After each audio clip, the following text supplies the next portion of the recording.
SSC MCQ সলিউশনে আমাদের আজকের অঙ্কটা a plus one by a equal to three হলে two a by three a square minus two a plus three এর মান কত।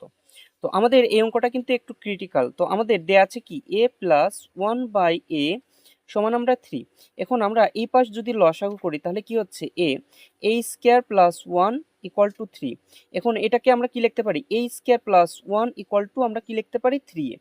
এরপর আমাদের কি হচ্ছে দেখো তো, আমাদের দেয়া আছে টু এ, আমরা একটু সাজায় লিখি three a square plus three minus two a লিখলাম।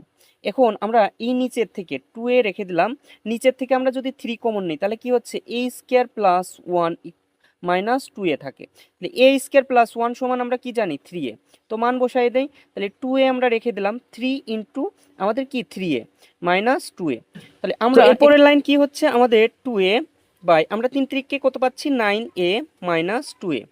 তাহলে আমরা এখান থেকে কি পাচ্ছি টু এর উপরে আমাদের আছে নাইন থেকে টু বাদ দিলে আমাদের কত সেভেন এ, তাই না? তাহলে এ কাটা আমরা কত পাচ্ছি টু বাই সেভেন। আমাদের কিন্তু ঘ নম্বরই আমাদের অ্যান্সার। তো আশা করি তোমরা বুঝতে পারছো আমাদের এই অঙ্কটা।